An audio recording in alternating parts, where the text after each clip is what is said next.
It's truly amazing the number of conditions that respond favorably to cannabis. We're looking at an unexcelled wonder plant, herbal medicine that has no comparison. It would appear that cannabis and hemp are one of the first plants that have been grown in agriculture. We came out of being hunters and gatherers about 10,000 years ago, and so that's at least the length of time that cannabis has been cultivated.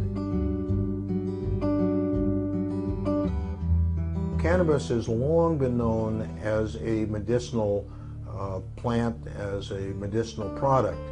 The latest studies, or the latest findings, are a tomb in China in which the contents of the medicine bag of a medicine man were discovered, and one of the things that it contained was cannabis. The tomb was carbon dated as almost 5,000 years old. The conventional wisdom, which goes to the oral history of China, is that the Emperor Shan wrote the first Chinese Materia Medica, and that it contained cannabis. He is alleged to have written it in 2637 BC, which would be almost 5,000 years ago. The oldest known copy of that goes back to somewhere between 100 BC and 100 AD. The oldest actual written record of the use of cannabis as a medicine is found in the writings of the Indian, as in India, Ayurvedic medicine, in which that a piece of history is dated at somewhere between 1100 and 1700 BC.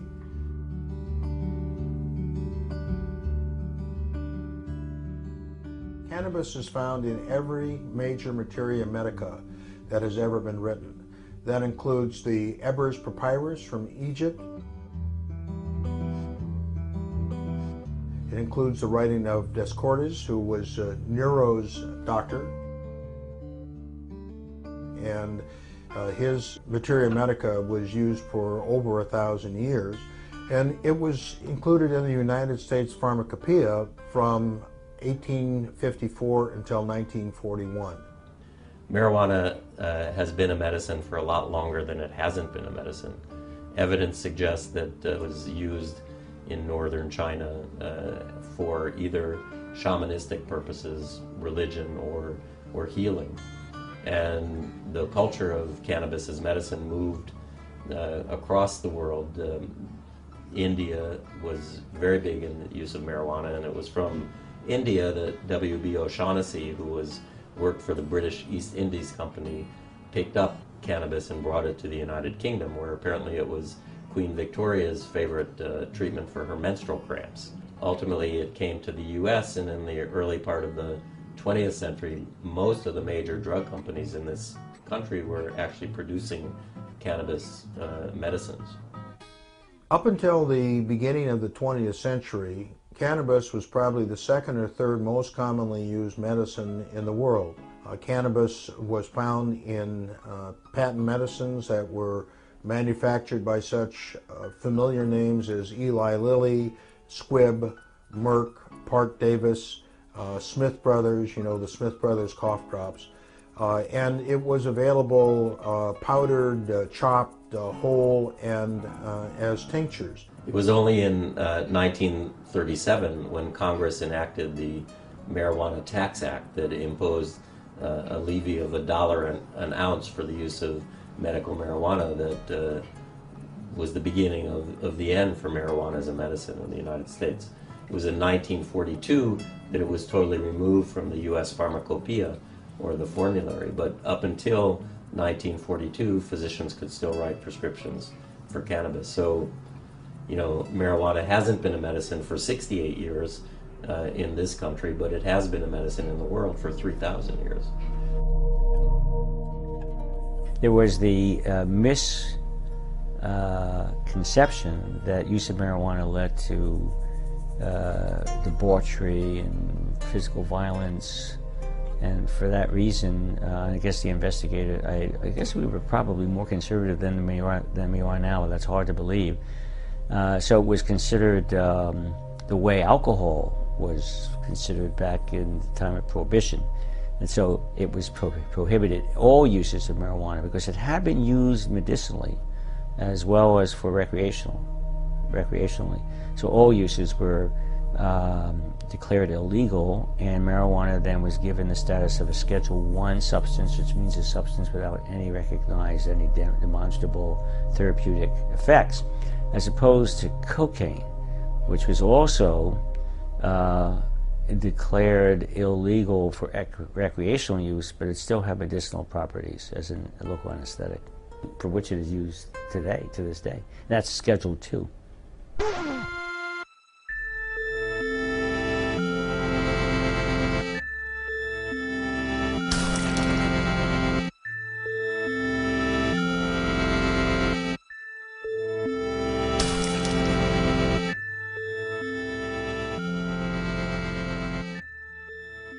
When the Marijuana Tax Act was passed in 1937, immediately Fiorello LaGuardia, who was the mayor of New York, established an august body of scientists to investigate whether the claims that marijuana use was going to increase mental illness and crime in the United States were valid. And the LaGuardia Commission report was issued in 1942, and they concluded that marijuana was a good medicine, and that the claims that its use would increase crime and mental illness were unsubstantiated. Prohibition cannot be enforced for the simple reason that the majority of American people do not want it enforced and are resisting its enforcement. That being so, the orderly thing to do under our form of government is to abolish a law which cannot be enforced, a law which the people of the country do not want enforced. That sentiment was repeated in 1972 when the Nixon Marijuana Commission wrote their report. This was in the face of the admonition by President Nixon that they not recommend the legalization of cannabis for recreational use. Oh, there is a commission that is supposed to make recommendations to me about this subject. The recommendation of the commission in its first report is that we do not feel that private use or private possession in one's own home should have the stigma of criminalization, that people who experiment should not be criminalized for that particular behavior. Every 10 years or so, our government has sponsored another look into marijuana as medicine. The last one actually now being 1999, when the Institute of Medicine did it. And every 10 years, these august bodies come up with the same conclusion, that there's medicinal value to marijuana and its adverse effects and addictive potential and gateway drugness are overstated. And for some reason, every 10 years, these reports go, I don't know if they're ignored, but they certainly don't seem to change policy. In 1974, a fellow with glaucoma who was going blind named Robert Randall was arrested for possession of marijuana. He had found that using the marijuana had diminished the symptoms that he was having, and it was later found by both Johns Hopkins and the Jules Stein Eye Institute at UCLA that this was the only thing that would preserve his eyesight. And the federal government then agreed to provide Mr. Randall with marijuana for medical purposes. He had made an agreement, or the government thought he had made an agreement, not to tell anybody about this. Well, as soon as it happened, he told as many people as he could, and began to spread the word, and people began to apply for this program, which was called the IND program. At one time, there were as many as 15 Americans who were receiving 300 hand-rolled marijuana cigarettes a month from the federal government. And there were another 35 people who were approved for the program. In 1989, the first Bush administration decided that they needed to review this. They were concerned that too many people were applying for the program, and if too many people got on it, the public might get the, quote, wrong idea that marijuana actually had some medical value, which of course it actually does have some medical value. Just prior to that time, in 1988, the chief administrative law judge of the Food and Drug Administration issued a ruling recommending that marijuana be rescheduled from Schedule 1 to Schedule 2. In his ruling, he found that marijuana was one of the safest therapeutic agents known to man, and he stated that it was safer than eating 10 potatoes. So I've always been very careful about the number of potatoes I've eaten since then. Marijuana was widely used in the 19th century for the treatment of asthma. And in the 1970s, we found that marijuana has a bronchodilator effect. It's because of the THC in marijuana.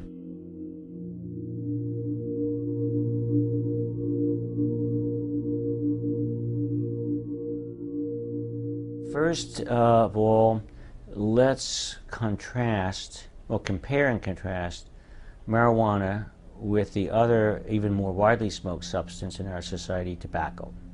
The tobacco was used more widely than any other smoked substance, and marijuana is second only to tobacco.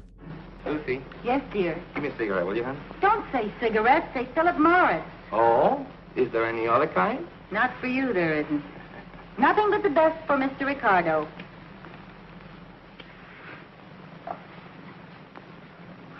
Thank you. Lucy, you're so good to me. You see how easy it is to keep a man happy? Why not give your husband a carton of Philip Morris cigarettes? Smart move. He'll love them for their mildness, their smoothness, and their wonderful good taste. And he'll love you, too, for thinking of him. That's right. Good night, everybody. And don't forget, call for Philip Morris. Call for Philip. We know that if you analyze the contents of tobacco and marijuana, they're quite similar. The major difference is that tobacco contains nicotine, not found in marijuana, and marijuana contains THC and about 60 other THC-like substances called cannabinoids, not found in tobacco. But there are a lot of other particulates that are shared in common, and these include carcinogens, such as benzpyrene, the most potent of the carcinogens and considered to be responsible for a large percentage of human cancers. Benzpyrene is found in 50% higher concentration in marijuana smoke than in the smoke from a comparable quantity of tobacco.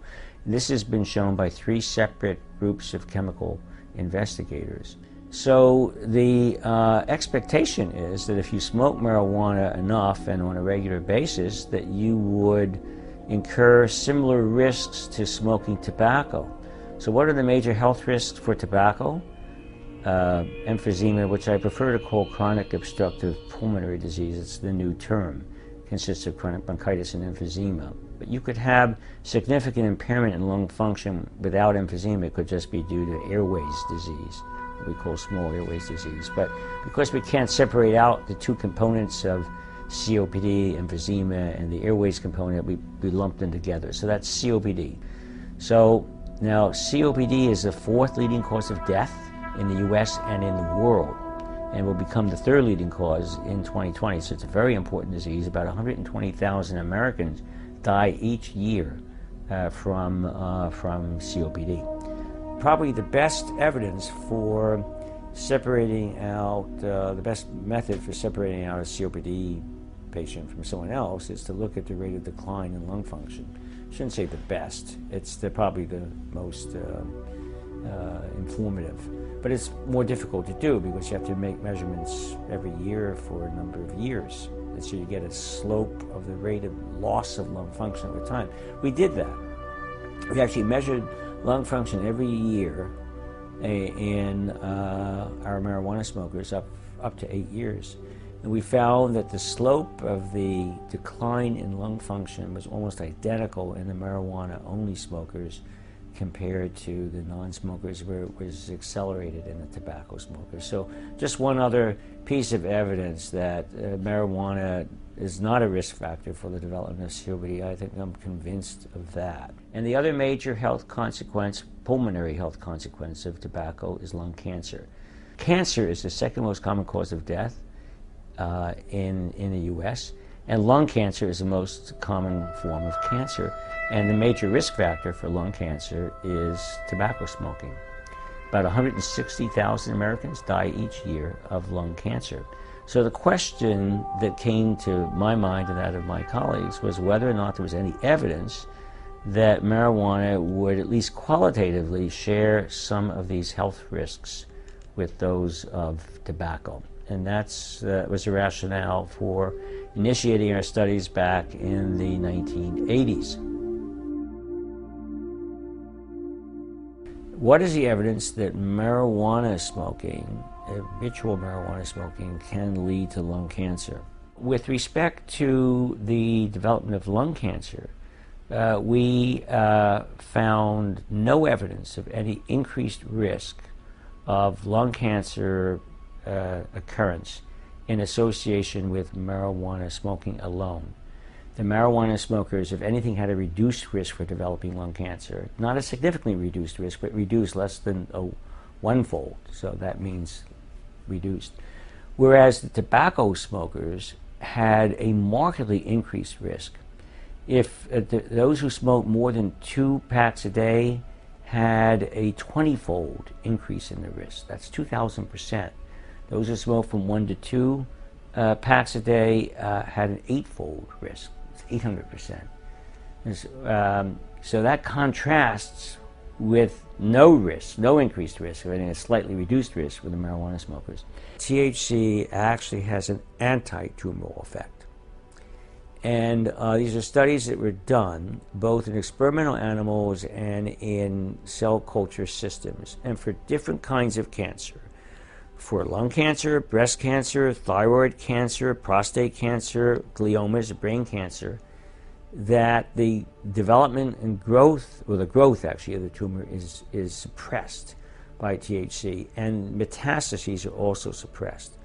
So how can that be? Well, THC impairs protein synthesis, and it's what we call anti-mitogenic or anti-proliferative. You need, so tumor cells don't as readily proliferate in the presence of THC. They're also anti-angiogenic, so they interfere with the growth and development of new blood vessels that are necessary for metastatic spread. And they also are pro-apoptotic. What is apoptosis? Apoptosis is programmed cell death. So when cells age, there is a mechanism whereby the cells die. It's a non-necrotic death to die off the old cells, and we get rid of them before they have an opportunity to develop mutations that would lead to cancer. So enhancing apoptosis diminishes the risk of the cells becoming cancerous. So marijuana THC rather, turns out to be pro-apoptotic. So those appear to be the mechanisms that might account for these anti-tumoral effects of THC.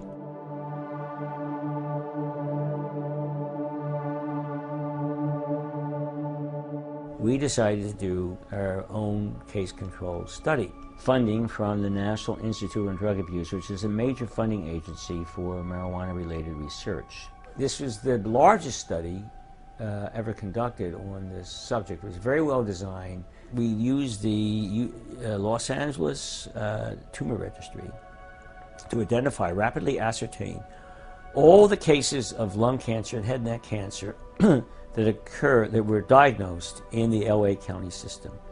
And of course, by the time we got to some of them, they'd already died or were too sick, but we got to it over 60% of them who agreed to participate and were able to participate. And we administered this questionnaire, and then we matched them to controls, the same age, socioeconomic status, that lived in the same neighborhood, using an algorithm that USC developed for this purpose, so that we could match, we're comparing apples with apples.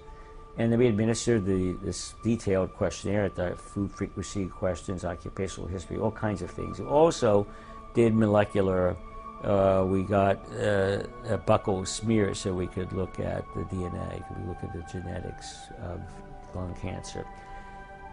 So what we did was to recruit smokers, heavy smokers of marijuana, at least a joint a day for a week, and it ended up that the average smoker of marijuana whom we recruited smoked 3 joints a day for about 15 years.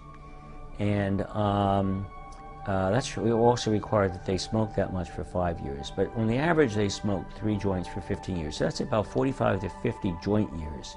A joint year is the number of joints smoked times the number of years smoked. Over the study population was, I think, between 35 and 59. I think 35 was a younger age group. Because we thought that they had to be teenagers in the early 20s at the time of the, at least in the marijuana epidemic, which was in the mid-60s. So prior to that time, very few people used marijuana, but after that time, it just mushroomed up to 1979, which represented actually the apex, the acme of use of marijuana in our society. So that's why we chose those age limits. And so what do we find? For any category of cannabis use, including heavy use we define as more than 10 joint years, but we looked at 20 joint years and 30 joint years. For every category of marijuana use, the ratio was less than 1, meaning reduced risk. It wasn't significantly reduced, but it was reduced. And the confidence intervals were not that wide, around the point estimate. So there was no evidence, and we controlled for all the known or putative factors, for socioeconomic status, concomitant, tobacco smoking, alcohol, etc. At the same time, when we did a similar analysis for the tobacco smokers, there was a huge effect of tobacco. So I'm a cancer doctor, and every day I see patients with cancer who have nausea from their chemotherapy or their cancer, loss of appetite, pain, depression, insomnia. And my experience over the past 30 years of being an oncologist is that there's one medicine that I could recommend to patients that can take care of all of those problems. Instead of writing 5 different prescription drugs, all of which have side effects and addictive potential, I can tell my cancer patients to try marijuana to take care of any combination of those symptoms.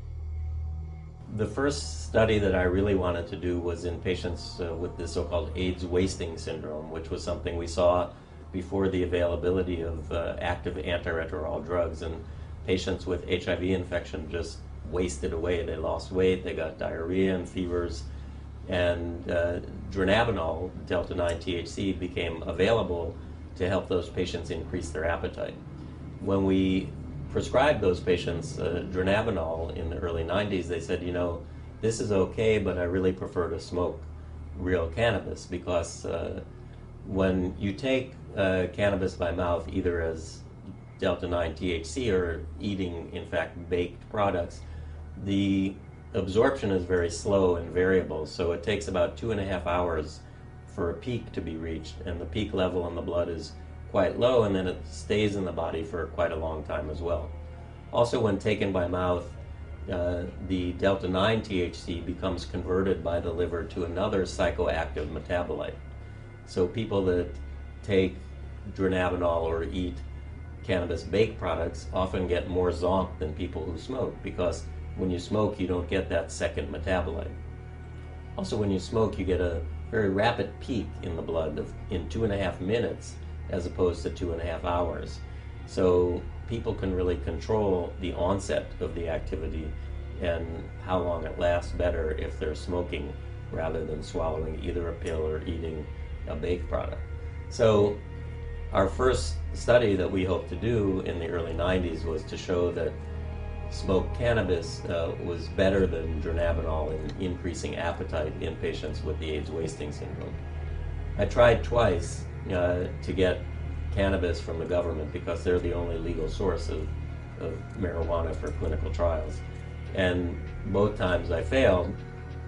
I then went to Alan Leshner, who at the time was the head of the National Institute on Drug Abuse, and he explained to me, in fact, that the government, NIDA, the National Institute on Drug Abuse, has a congressional mandate only to study substances of abuse as substances of abuse.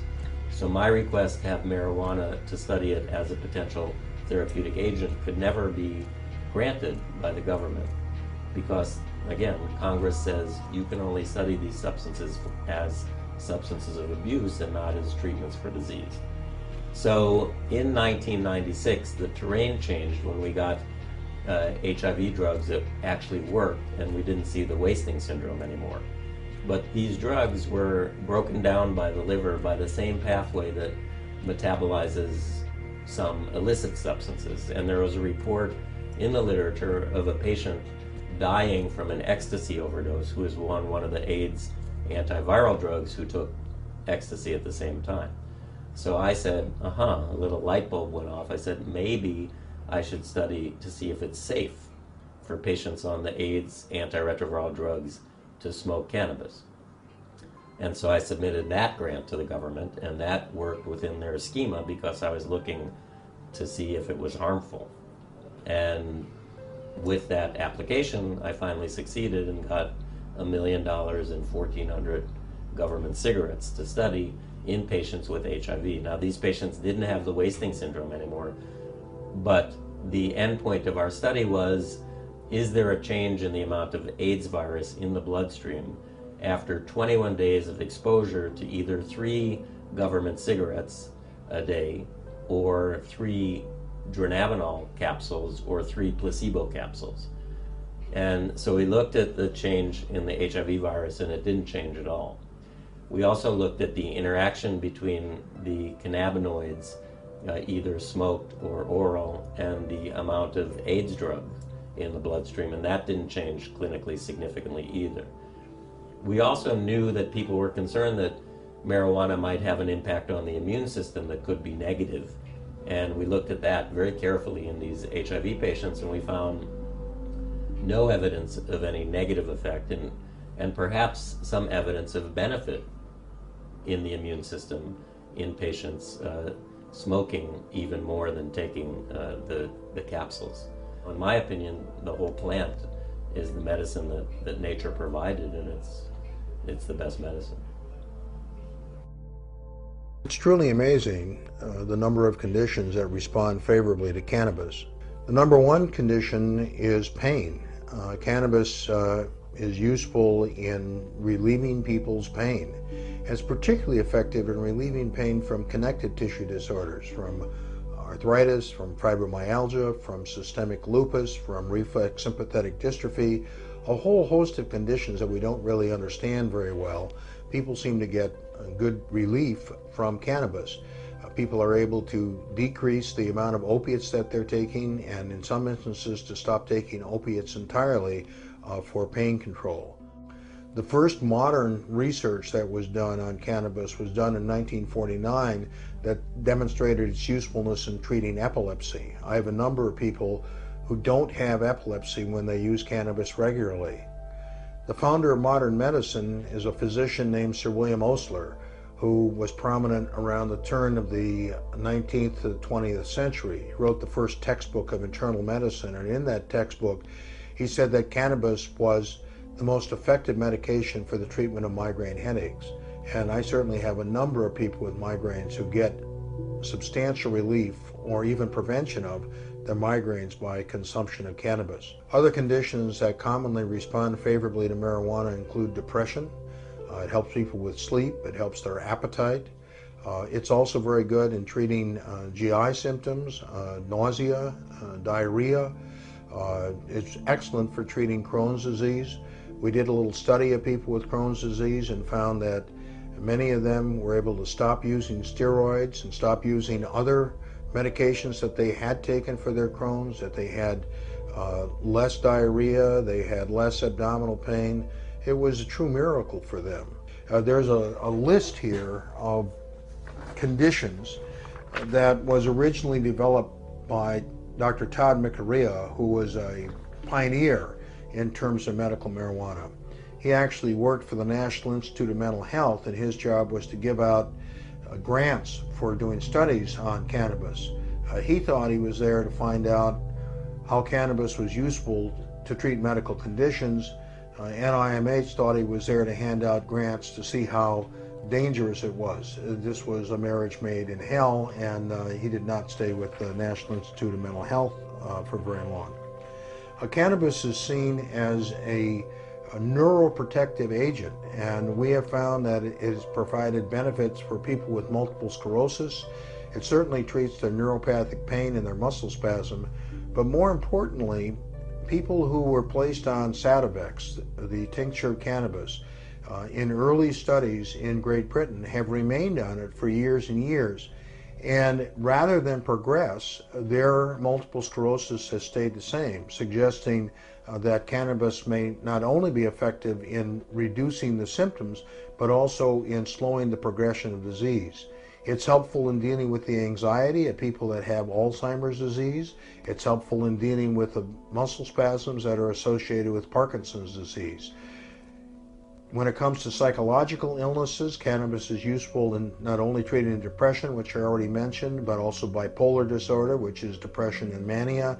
It's useful in treating attention deficit disorder, post-traumatic stress disorder. There was a study done at the Max Planck Institute in Germany a few years back that demonstrated it was useful in reducing fearful memories, so that might suggest why it is useful in alleviating PTSD. This is extremely important at this time when we have so many people who are serving multiple tours in Iraq and Afghanistan. The Pentagon has projected that at least a third of these people, and I think that that is a very conservative estimate, will come back with the symptoms of PTSD. As a matter of fact, in regards to PTSD, both the Israeli government and the Croatian government have given their troops cannabis for treatment of PTSD. The list just goes on and on. Many conditions cause pain, serious conditions, ankylosing spondylitis, which can actually turn you over, make you bend over in a crippled position. People who have failed back surgery, people who have herniated discs, people who have chronic dislocated shoulders.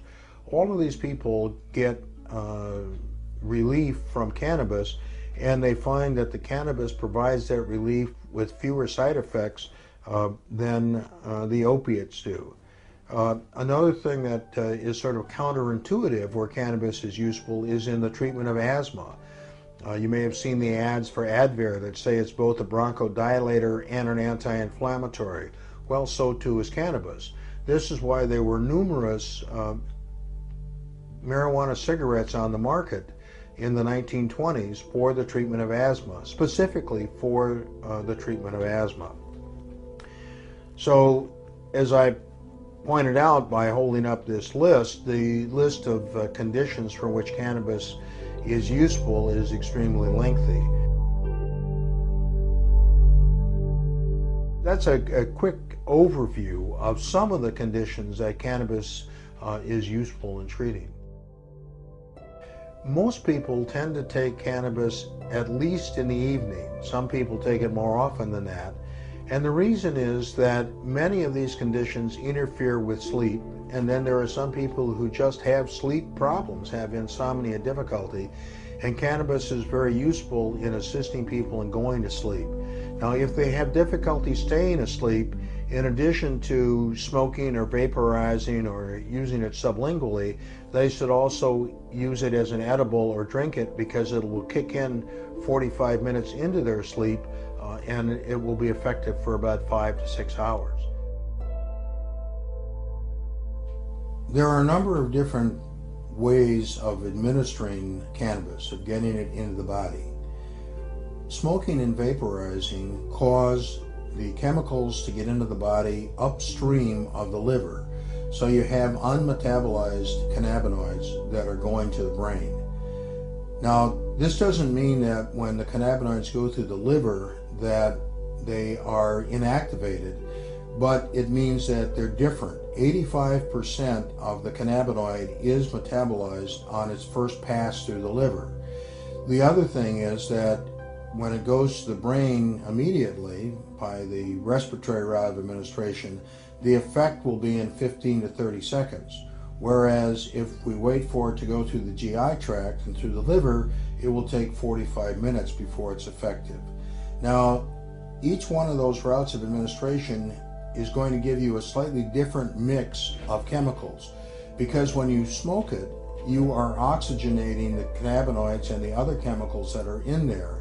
So while you may be vaporizing the cannabinoids that are immediately behind where the flame is, you're also burning the cannabinoids that are right at the junction there.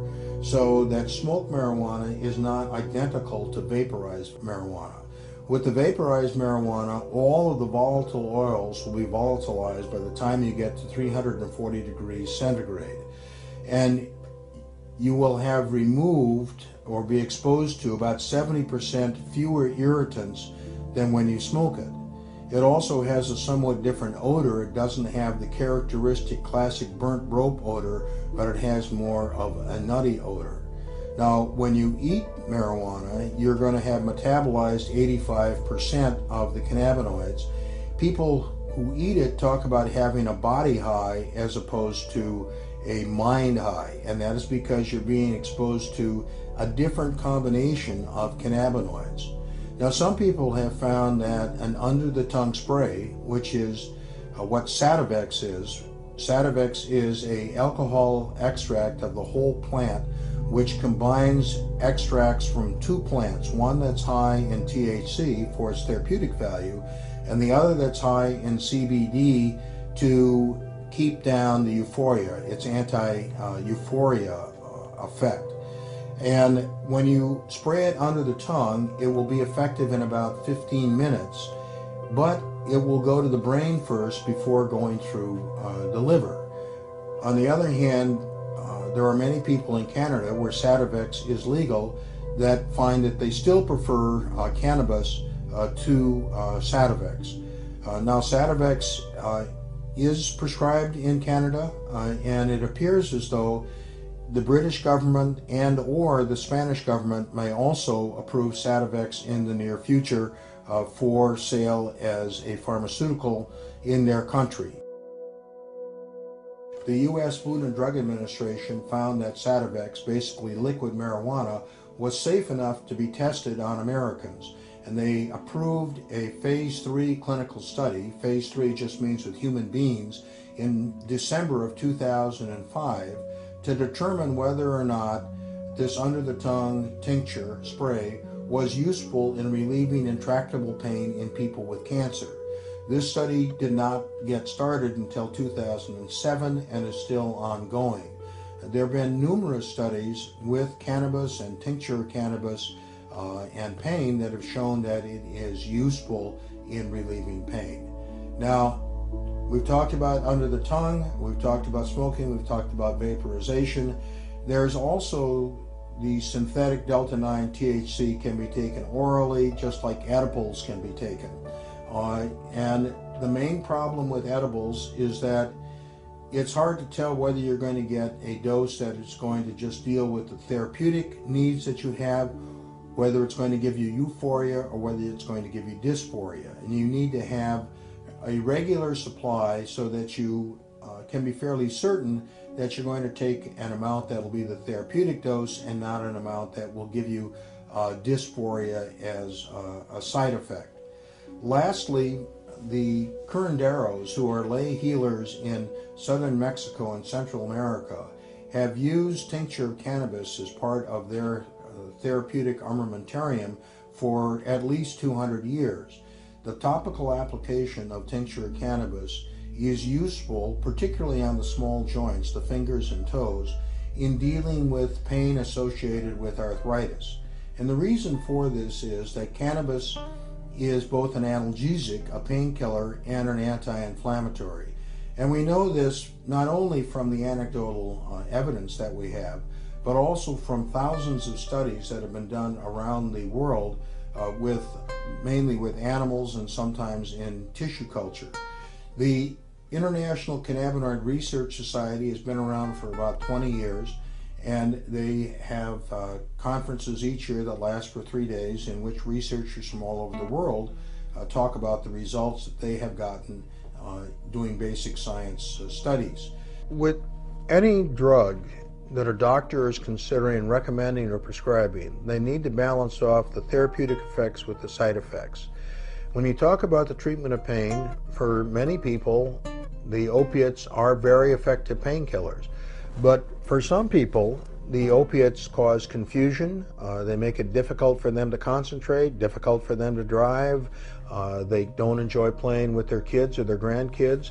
It causes them constipation.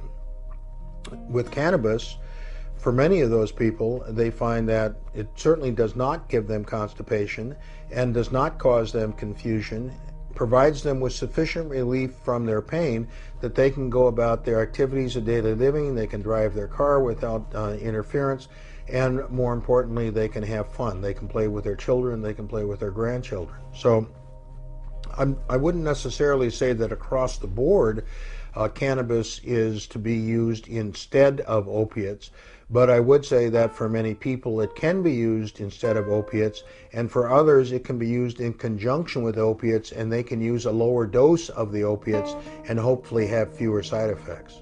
Now, any therapeutic agent that we know of has some side effects, and marijuana is no exception. The main side effect to the use of marijuana is from smoking it, and that's cough. So that can be completely avoided by eating it or drinking it, and it can be largely avoided by vaporizing. One of the things that's talked about a lot is that you can have a panic reaction, and that is certainly possible. It most commonly occurs in people who are novice users, particularly if they've been exposed to a plant that is very high in THC. Another thing that people sometimes have is paranoid thinking that the police are after them. I've noticed that this is not nearly as common since it's become legal, because the police aren't after them. And so it may not be paranoia that people were experiencing, but an exaggerated perception of reality.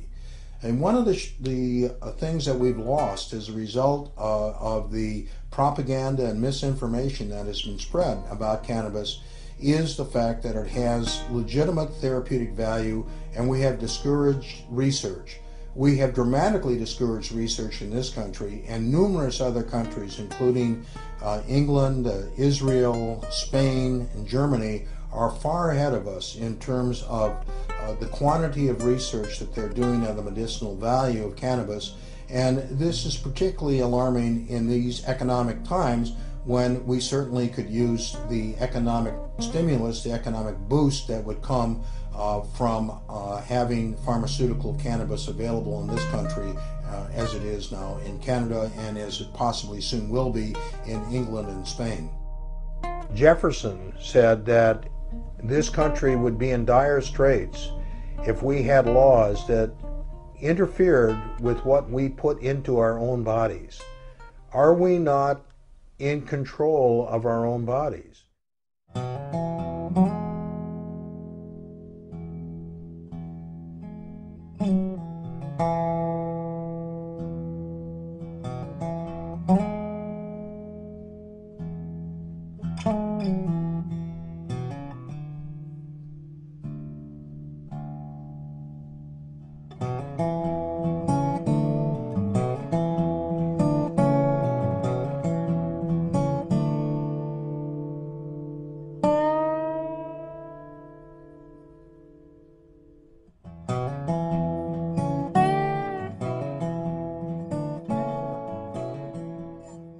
Marijuana is a medicine that patients themselves can grow.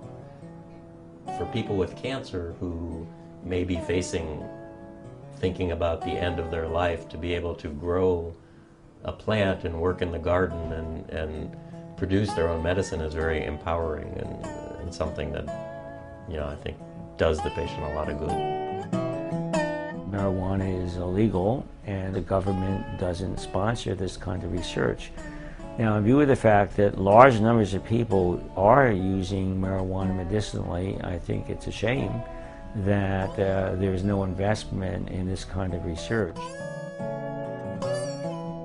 I think there's a very bright future for medical cannabis in this country. I grew up around drugs, but to me, drugs are a good thing. I walked into a building or went into a building every day almost of my first 18 years. I'd had a 13-foot tall sign that said drugs. My father was a pharmacist, and we sold medication.